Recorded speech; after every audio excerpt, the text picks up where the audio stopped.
اعوذ باللہ من الشیطان الرجیم، بسم اللہ الرحمن الرحیم۔ بیٹی کا رشتہ اور ہمارا رویہ۔ ایک حافظ صاحب میرے ساتھ پڑھتے رہے ہیں۔ انہیں رشتہ دار اس لیے رشتہ نہیں دیتے تھے کہ ان کا اپنا مکان نہیں تھا۔ ایک اللہ کی بندی نے انہیں بیٹی کا رشتہ دے دیا تو اسے اس کی ہمشیرہ کہنے لگی، تو نے اس میں کیا دیکھا ہے؟ فلاں لڑکا خوبصورت بھی ہے، اس کا اپنا مکان بھی ہے، تو نے اسے رشتہ دینا تھا، اسے کیوں دیا؟ انہوں نے جواب دیا، مجھے پتہ ہے اس کا مکان نہیں، لیکن میں نے یہ دیکھا ہے کہ بیٹا حافظ قرآن ہے، نمازی ہے، نیک ہے، اللہ نے چاہا تو مکان بھی بن جائے گا۔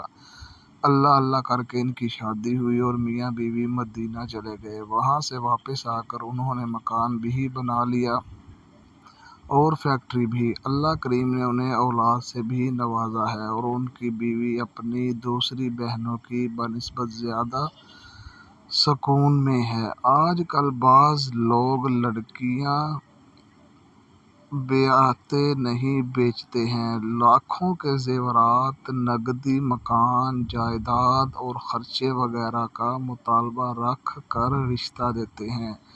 ایسا کرنے والے بیٹی کے خیر خواہ نہیں ہوتے، اس کے لیے گڑھا کھود رہے ہوتے ہیں جس سے وہ زندگی بھر نہ نکل سکے۔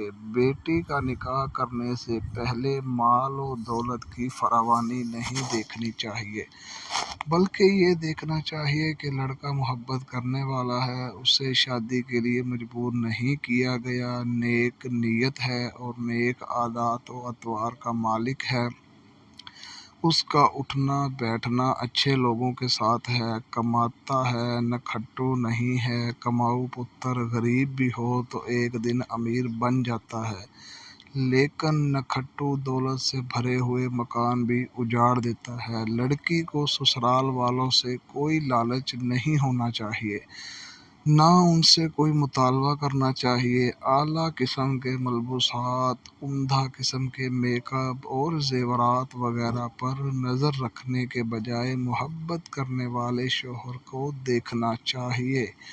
بھلا اس سے اچھا لباس اور زیور کیا ہو سکتا ہے؟ برکت والا وہ نکاح ہوتا ہے جس میں اخراجات کم ہوں، اور اخراجات کم اسی صورت میں ہو سکتے ہیں جب بیوی بھی تعاون کرے۔ سعادت مند بیوی کو ضرور تعاون کرنا چاہیے اور اپنی شادی کو باعث برکت بنانا چاہیے۔ جزاک اللہ خیرا کثیرا۔ ہمارا مقصد اس بات کو آپ تک پہنچانا اور یہ پیغام عام کرنا ہے۔